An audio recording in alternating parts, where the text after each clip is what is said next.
Ready for a good session? Hands up, how many people are using AI tools every day? Okay, good. Most of us are, and maybe we're just not even knowing that we are, but we are, right? So that is the thing. And then it's sort of like, where do you go from here? So I've been, as a chief strategist for AI for about 5 months at WCTC, and it's like learning through a fire hose. For me, it's sort of like, the more I learn, the more I know I don't know, right? And so every day it keeps coming, and I assure you, you can never know it all. And I don't think anybody does. And a lot of people will say, you can't be an expert in it because it keeps changing. And that is so true. So when do you jump in, and how do you navigate it? But that's what we're going to talk about a little bit about today.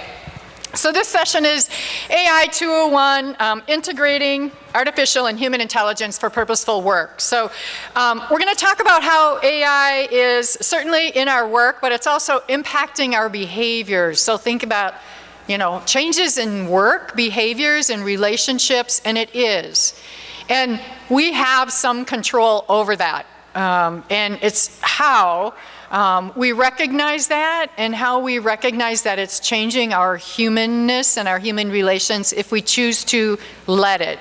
And so a lot of this is this interaction with AI today, which is really unavoidable, but how do we set boundaries for ourselves in the workplace, and how do we navigate through the system and preserve our own human agency and our own ethics and trust in each other? And that's going to become more of a thing, is the trust factor. So hopefully you'll learn today some of the evolving, I'll say, work practices that are happening, both technologically, so you can be really technologically savvy and still keep the human side of you and be deeply human. So more intentionality around that. And really be inspired to think about what your own approach is to being an effective leader, an effective team player in this world of AI, because it can be all consuming. So we have great panelists here today to learn from, so I'll introduce them one at a time. This is Lena, DeLaet. So she's a sales director and the director of Summerfest Tech.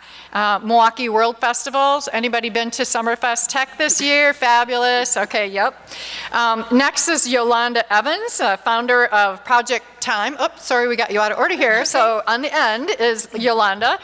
She's CEO and founder of Project T.I.M.E, T-I-M-E, which stands for Transforming Initiatives to Motivate and Empower. And then Nicole, Pulito, who is an organizational psychologist and an executive coach. She's president of Gulan, Pulito Coaching and Consulting. So we'll get some different perspectives on work and work behavior in that sense.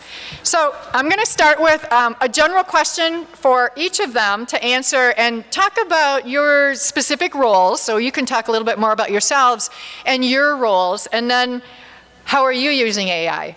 So I'll start with you, Lena. Sure. Oh, is this? I should have probably tested. Is this on? Okay. Sorry.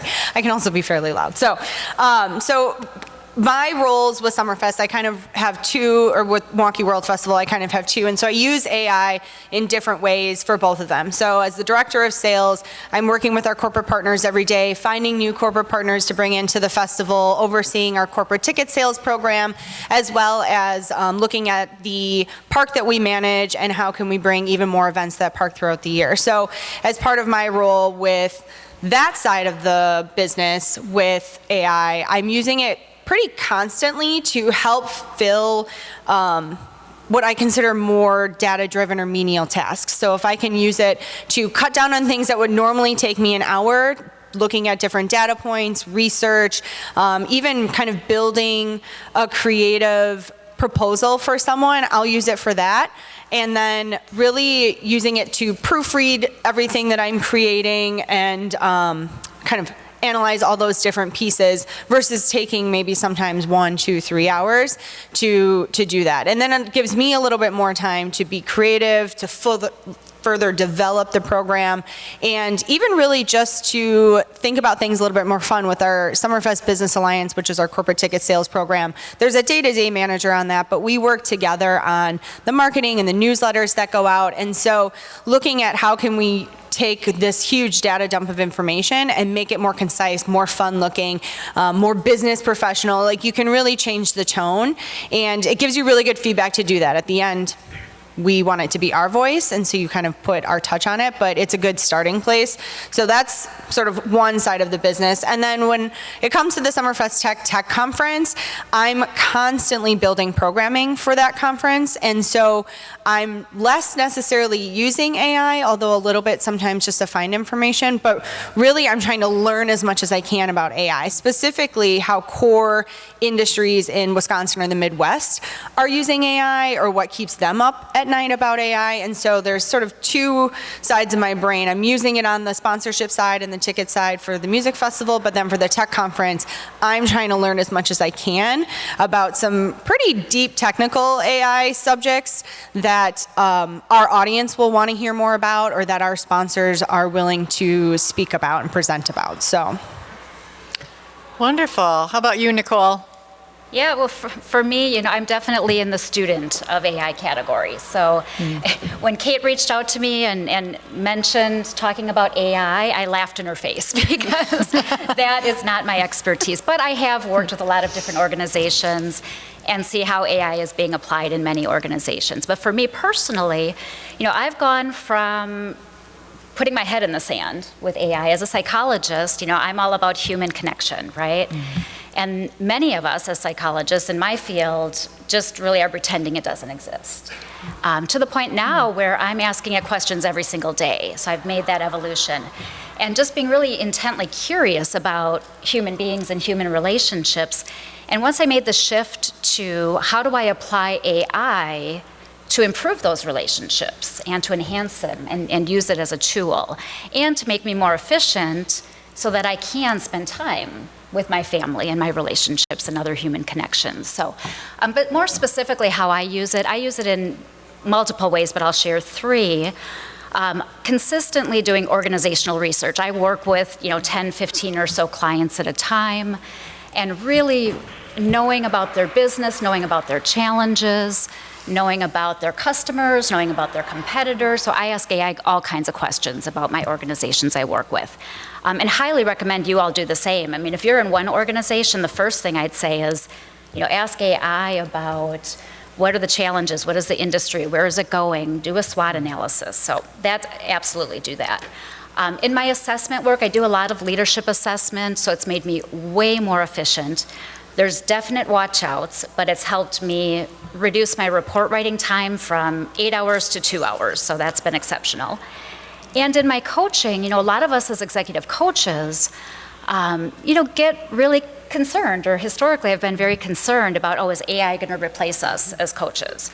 And, I've really flipped the switch there where I just think it's an excellent complement to coaching, where it provides so much more access. These chatbots are amazing, these coach chatbots, where it almost is like you're talking to a human, but it never will replace the human connection and the collaboration and the creativity that can come about through a one-on-one conversation.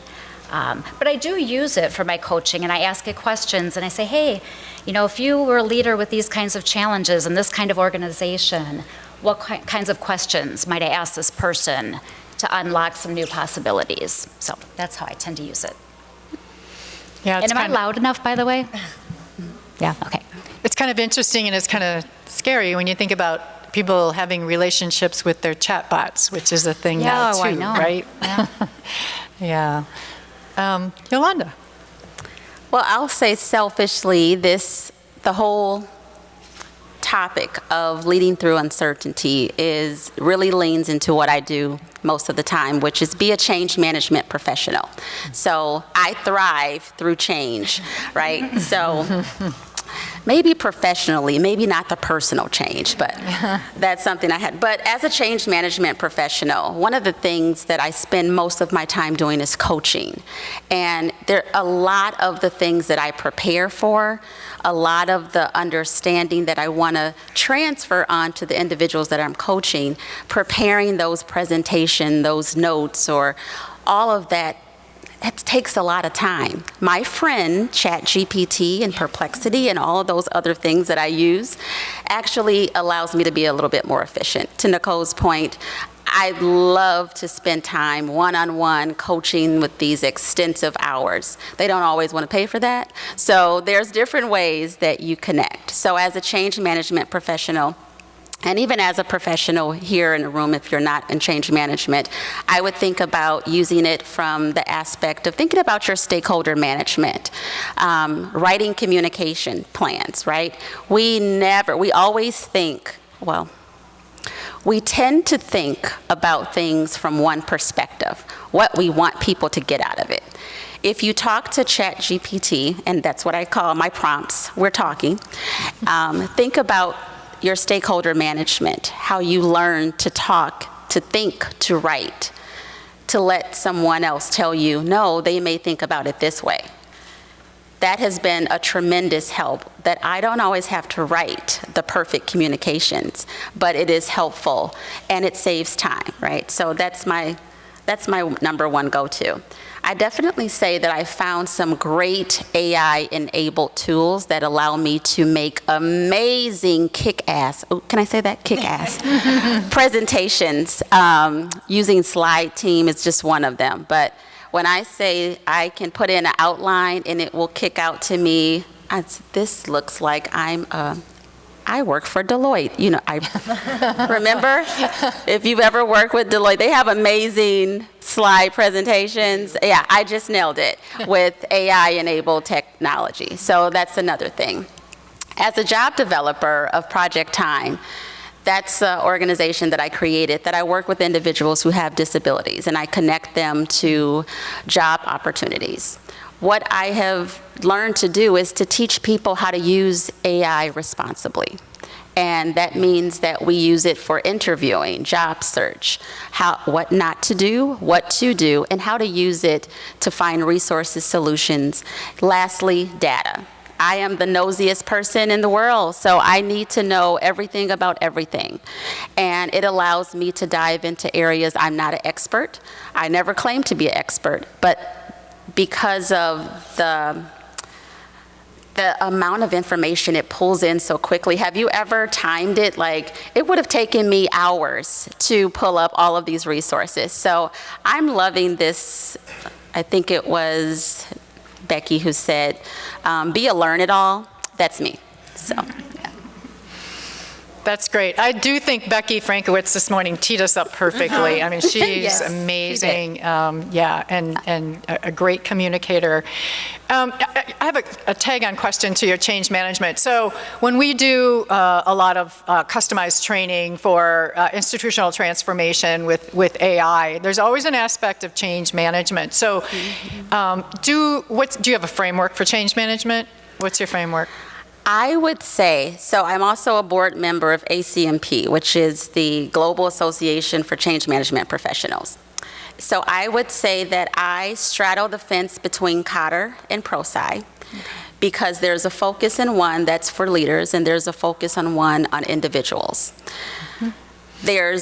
I would say I'm really model neutral or framework neutral, because you have to identify and meet your organization where they are. So I can't drag you through Cotter if you're not ready to take all those steps. But what I can do is integrate the steps, the frameworks, and I'm an eclectic change management professional. So I can throw them all together and I can make up one for you. It doesn't have to be one of those, but definitely if you're just starting and you're change curious, I would say it really helps to have a strong framework that proves to help your organization meet you where you are and not feel like you have to spend years in being certified or doing those things, but gives you the results you need as an organization. Yeah, thank you. I've used Cutters for some time now, and it really does work to think about kind of stepping through change. And I would say never underestimate change management as a huge component to all of this. And I did not pay her to say that. No, it really, really is critical. So next question, what do you feel will be required of us in the future as AI becomes more integrated into our work? Lena. Well, and I think Becky teed it up, like you said, pretty easily for us, is that no one taught us how to use our iPhone, even really the internet, right? Like a lot of what we've learned when it comes to new technology is by doing it. And I think that quickness and that literacy around it and just using it, I was also somewhat hesitant in the beginning. It felt a little intimidating. I understood the application with like in manufacturing to gather data or to find potential safety issues, that kind of thing. But for my own personal life, it felt like I was cheating a little bit. And as I've started to use it, I've actually found that you get quicker and you understand the prompts more. And so I think that it should be required to use it a little, because then I think you'll understand how it can be helpful versus hurtful or cheating. I think there is that line that if it kind of feels icky, it probably is. So recognizing that when you are maybe using it a little bit too much from like a plagiarism standpoint, to kind of recognize that. But almost as a coworker or as a friend, I think that is how you sort of have to mentally approach it. I also really try, and I'm hesitant to use it in replace of Google, although Google is sort of an AI engine as it is now. But I also understand there's sensitivity and social responsibility around using it.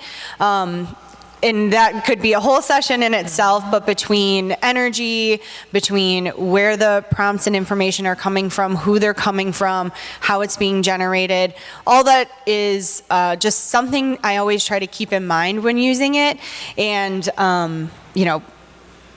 I think working in a sandbox when you can is helpful, because then it is learning your voice, your system, and kind of what you prefer, how you approach the world, but that's also not always affordable. So I think it's both the things, using it and that quickness and that readiness to learn it, and I'm sort of, working against myself by also saying being somewhat hesitant. If it feels icky, it probably is, and also just sort of recognizing that social responsibility around AI, and there's still a lot to learn. It's unregulated, and I think just kind of keeping that in mind is important as you're starting to integrate it. It's not going anywhere.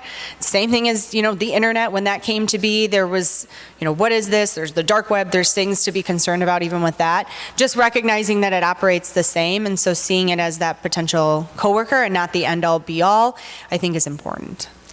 Yeah, I agree, and I think that, there's a whole topic we could spend on just responsible AI and ethics and all of that. I'm, currently taking a course from Northwestern University, a certificate actually, in Kellogg School of Management on AI and institutional transformation, and so I'm a student in this, and listening to them and the guardrails, what they have, they're very, very, very specific about when and how you use AI and how you cite it, and even if you touch it, you acknowledge it and you be transparent about it. And so just lots, which I appreciate, because we need to, when you're an institution, no matter what organization you're in, I think there needs to be some sort of guardrails, or they call them guardrails, but governance, or, but right now it's a little bit unknown in terms of, organization to organization, how it's accepted, but certainly in higher ed, that is one way that they're extremely, strict about, and have some rules and some guardrails around that. Clear communication is always best.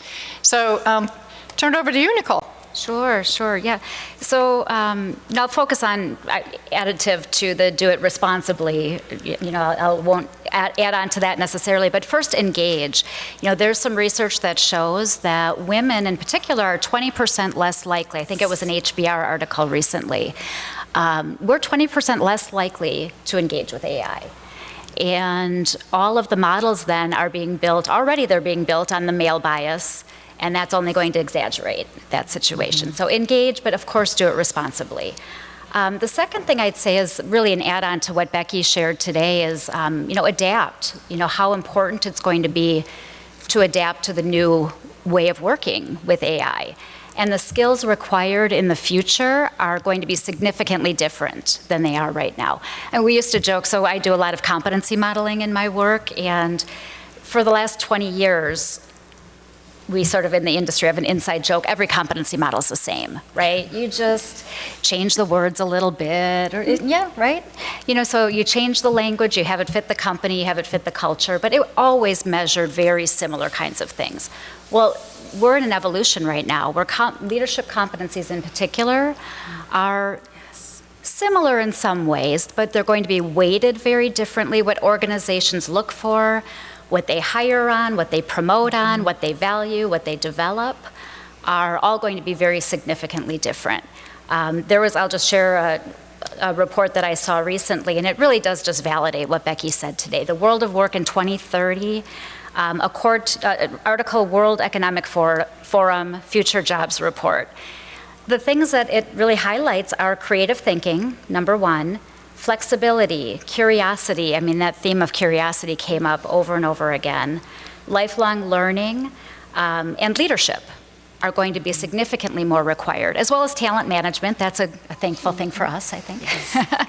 So those are going to be much more highly weighted, right? AI is not going to replace the ability to connect and build trust and coach and develop. So we need to adapt towards that. And what it will, though, however, be weighted much less is technical skills, the what you know. So organizations aren't going to hire based on, can this person do the job right now? They're going to hire based on, can you adapt to the future world of work and to what we need in the future? So that learning agility and critical thinking also is really important. So engage, adapt, and then third, talk about it. You know, have those human connections, get out there, talk about the implications of AI in your world, how to use it, how not to use it, get involved in communities of practice within the organization or initiate one yourself, I think would be another thing to be required of the future. Yeah, and I've also heard that about the gender differences where, they did this survey where females tend to think that use of it is cheating. Yep. And males don't. So, and it's just a thing, Yeah. And so I think, but acknowledging that and saying, is it cheating? And, how do you think about it? And, some people say, no, it's like the calculator, it's a tool. And why, if you have it, why not use it? Depends on situations and so forth. But there are some gender differences related to using it. For sure. Yeah, and I see that, just to add on really quickly, I see it firsthand in business simulations that I'm involved in, and we have a team of men and women executives working together in these business simulations. And time again, the men will pull up their ChatGPT in the moment and do a SWOT analysis and bring it into the business simulation and just use it automatically. And the women are kind of looking like, I didn't know we could do that. So it's that. Yeah, absolutely. Yeah, interesting. Well, first of all, I'm going to change my answer just a little bit because I think that what is going to be required is that we start to reframe the way we think about AI, right? I think it was Lena that said, coworker, this is the coworker that doesn't munch too loud or talk too loud over the cubicle. You can't hear them in the next office. AI becomes your partner, your thought partner, your reviewer, your content creator, your coder. There's a lot of things. Did you ever think that you would have a personal assistant and you don't have to pay them? That's what we have. So think of it in that way. I think the other thing is, and I'm not sure which presentation because I was in awe by something that was shown this morning about IBM laying off thousands of people. We've seen that in many industries. Many companies have thought that AI is going to save us lots of money and we're going to lay off people and it's going to replace jobs. Well, the other blurb on that slide indicated that they had to rehire the people.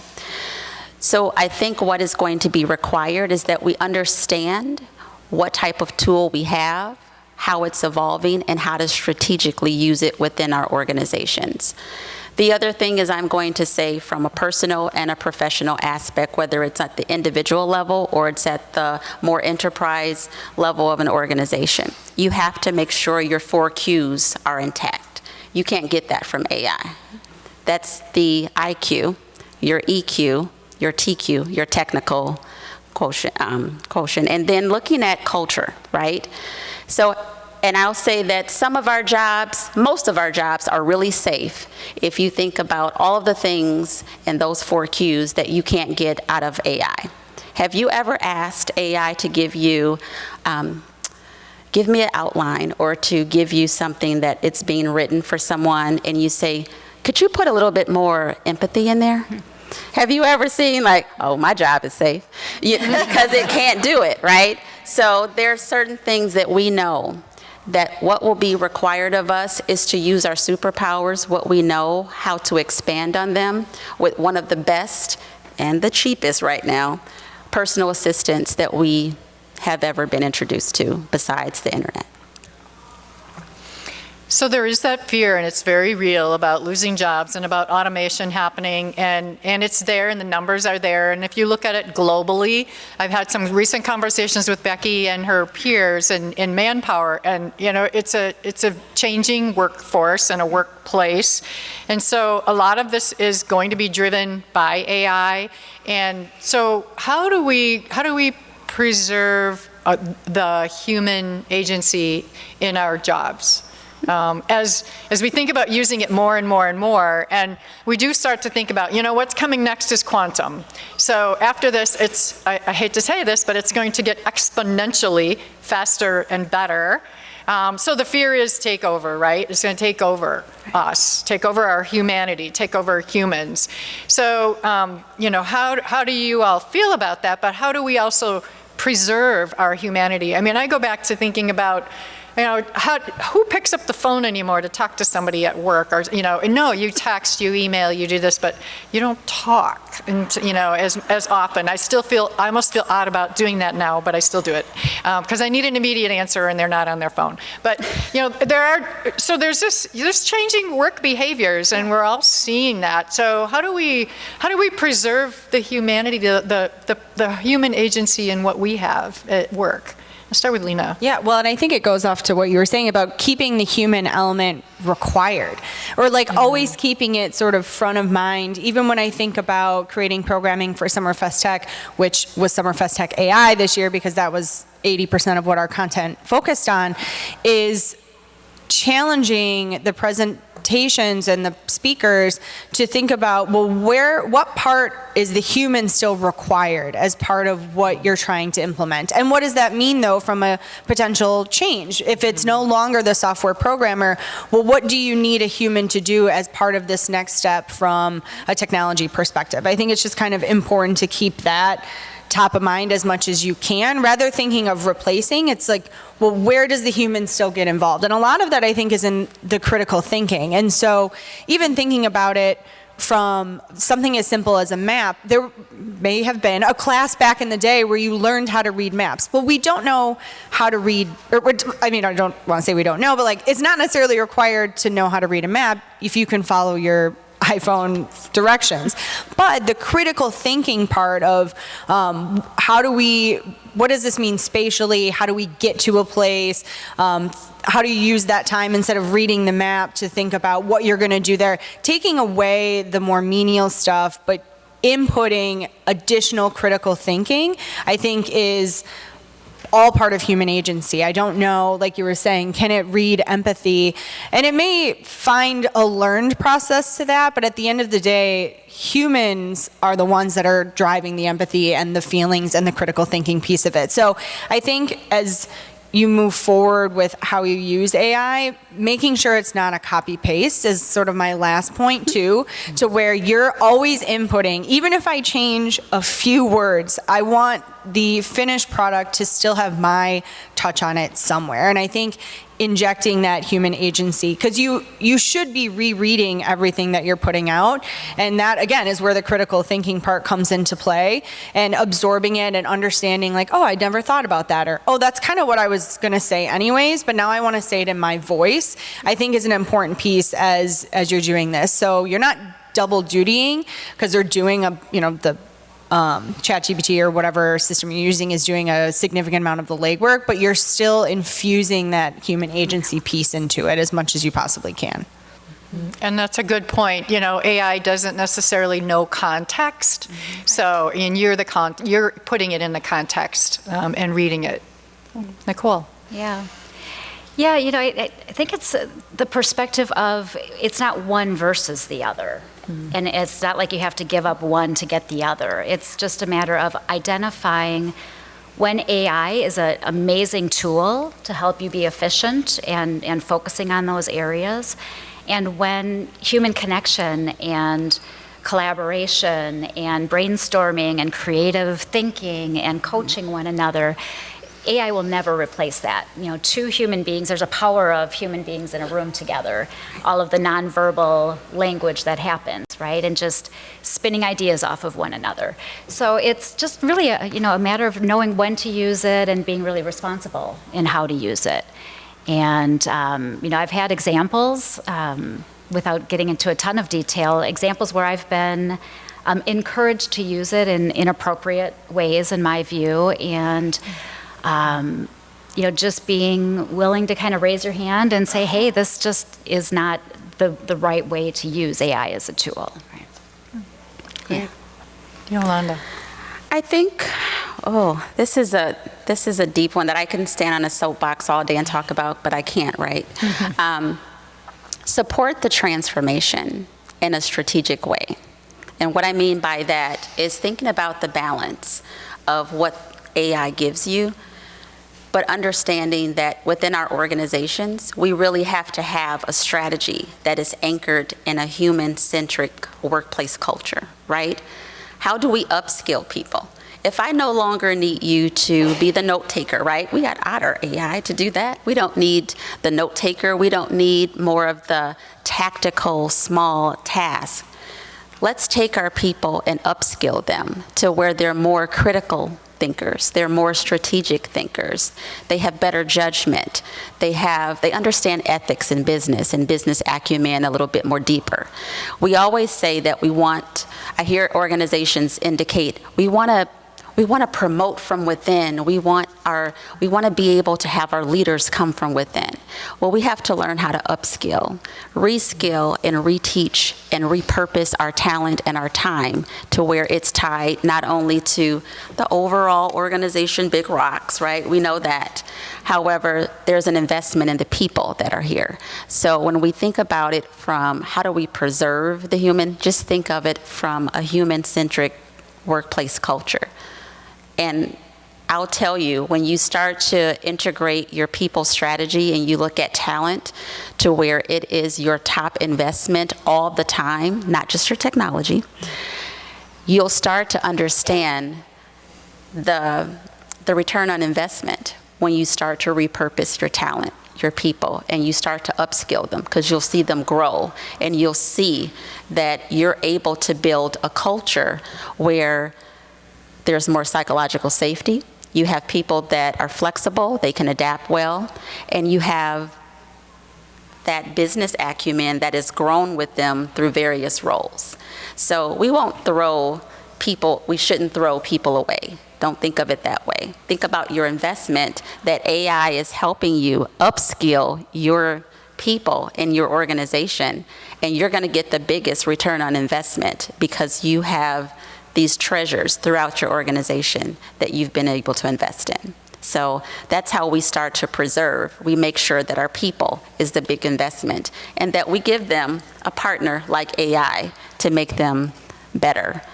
So I'm gonna get off my soapbox right now. Can I support that though? Because I think it is about AI then giving people the agency to have the social essential skills. I was just in the session before this with the group of ladies, and Sarah Mayo mentioned, like, these are not soft skills, they're essential skills. They are what are innate to being human is about, and only a human can understand the trajectory of an organization. AI is just a tool now that is maybe replacing menial tasks that you had to pay someone for, but if they're emotionally invested in your organization and want to stay, it opens up this world to then, yes, sit in meetings and not just note take, but to analyze those notes for your executive, to then understand what are next steps, where is this business going, and things like that. So I fully agree, and that's a huge part of where the human agency can come in. Absolutely. Absolutely. And I think about education and all of this, as you mentioned, upskilling, and how we educate ourselves about this. And then, what struck me was that graph this morning with Becky was saying, where do you get this education and where the universities fell, and where in the workplace fell. The workplace was the highest. Work experience, employers. So it almost feels like, the onus is on the employers and in the workplace and putting it in context because it's changing so fast. So there's a real interesting dilemma and challenge here for education in this aspect of AI and upskilling and reskilling that I think, again, is another whole topic for another day. But it really is interesting. So one more question, or two more questions, I'll just say, so how do we not use AI as a crutch? We can use it as a tool, we can go to it. I mean, some people are remote and they're on just on AI all day, and it's just like, you could totally get taken away and addicted, and this is the only thing we do. So how do we cultivate our own talents and sort of build our own strengths? I know you talked about critical thinking and all of that, but how do we do that? Anybody? I'm going to open that one up. Well, I'll just share a quick story about how it was used as a crutch. And in a consulting organization that I contract with, the project was, in order to reduce billable hours, it was basically take this human being, it was an assessment, we have this human being who's being assessed for a job. I mean, this is their livelihood, right? And okay, just take their Hogan profile, take your interview notes, take the evaluation guides, feed into AI all of these documents, feed in the report template, feed in the competency model from the organization, give it these prompts, basically a one page of these prompts, and see what comes out. And that was literally how they were encouraging us to do these psychological assessments on these leaders, that their livelihood depends on these decisions, right? And so I was horrified at first. I'm like, okay, well, I'll try it. I want to be open. I want to be adaptable. They all say we need to be adaptable to AI, right? And I did 3 of these, and I ended up rewriting. So to feel okay about it myself, I tried it with the AI. Didn't use the report at all. Ended up rewriting it, spending the 10 hours that I'm typically would use on a report, and they only paid me for the 3. Right? So, I just had to raise my hand. I think part of it is just, hey, this isn't right? Using it as a crutch in this way is just inappropriate and not leading to real decisions. They're not meaningful decisions. There's legal implications. There's human implications. So I think just trust your gut, trust your instincts. Yeah. Yeah, I would agree. So much of it is you almost have to use it to understand where it can go wrong and where it can be a crutch. And I sort of like play with that balance every day. And we don't work in a sandbox. We don't have Copilot just for our organization, so I'm always very sensitive of the information I'm putting into it that is representative of my company or the event that I'm doing, because that then becomes, who is that owned by? And that could, again, be a whole nother conversation. But because we don't work in a sandbox, I sort of do very specific data that is kind of siloed. And there was a situation where I was trying to figure out how many people attended our conference who were outside of the 60-mile drive time area. And so it was amazing because I could drop in the zip codes of Wisconsin and say, give me the list of cities that are from outside of this 60-mile radius, and it gave me a really good perspective then on how that would have taken me hours. It would have taken me so much Googling, how far is this town from the center of Milwaukee, et cetera. Saved me probably hours of work. And then I started to think about it as a prompt to say, well, what does this mean for what could this mean for the conference? What could it mean for this? And I stopped myself and I said, think about that myself and create a list of how now this data that I did save, exponential amount of hours on, what can I critically thinking wise deduce from this data? And then use it as a sounding board. The same way I would go to my director or manager and say, here's what I've learned from the data of just my own critical thinking knowledge. And I think this is the piece, hopefully, for those who are coming into the space or young people who are using it as a crutch, that they sort of have to educate themselves on. We don't want to lose that critical thinking piece. So start there. Instead of having ChatGPT or the generative AI model do your critical thinking for you, at least spend the time to do your own critical thinking and then use it the same way you would a coworker or a manager and say, is there any other thought points I'm missing? Or if I were to ask Visit Milwaukee this same question, what are some of the value points you think it would have for them? And try to expand it as a conversation piece and not as do all of my thinking for me. And so I think you have to self-regulate to have it not be a crutch, which is hard. Yeah. Got to be self-disciplined. So I know we need to wrap it up here, so I'm going to ask one favorite question is, what's your favorite tool and why?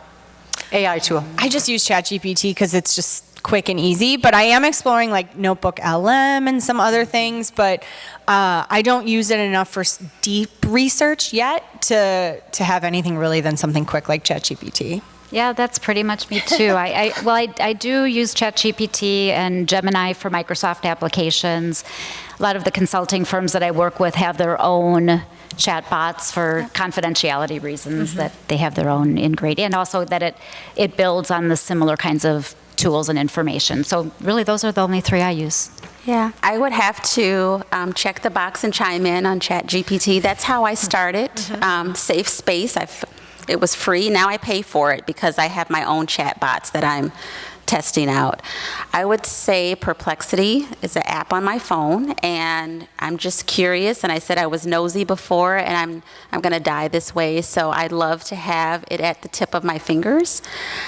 I've introduced myself to, by LinkedIn, a couple of great tools that I think are great for coaching and giving a little homework to leaders on how to actually interact with chatbots that seem really real and to have difficult conversations, right? So we want them to be great coaches, but you can't be a great coach if you can't give and receive feedback. So one that I've used and I encourage leaders to use is Tenure. And you can actually go out there and do a free demonstration. It feels really real. You even sweat when you're using it because they have these chatbots that are giving it back to you, and it's you're like, man, I don't, but it's great. And I think that just having the ability to practice in a safe space and have it give you feedback is a miraculous thing that we probably haven't seen, right? I think the other thing, and I mentioned this before, presentations it takes me 30 hours to put together, minimum, to put together a great presentation with research and data and ensuring that I'm speaking to my stakeholders and I'm reaching them the way I need to. Slide Team, Slide Geek, all of them have AI-enabled assistants. I would just say, remember when you're using them, that if you're using a client or you're using them with a client that has confidential information, it's really important to understand how to limit the information that you're putting into those tools. So it's not cheating. It's having an assistant. Great, thank you. We may have time for a question or two. Anybody have a question?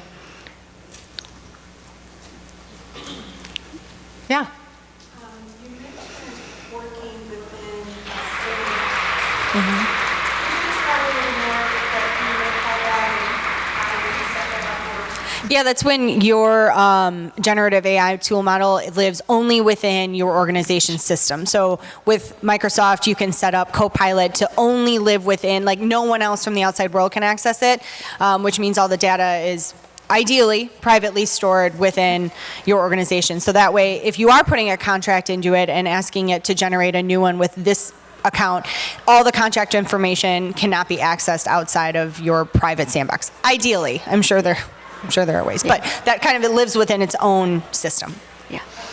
Yeah, that's also a great way to test in elements, your learning management system in a way that you own all of your information, but you have an AI-enabled chatbot that can help reach that information a little bit more quicker. So I've worked with some organizations that have done that, just focused on having knowledge management and how to transfer knowledge within the organization quickly.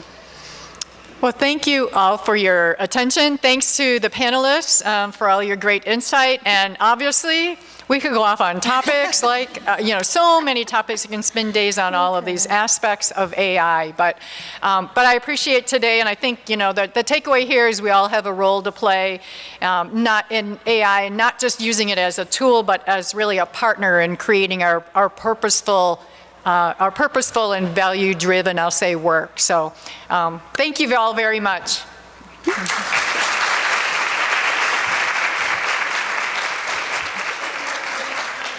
Remind everybody, I heard there were some issues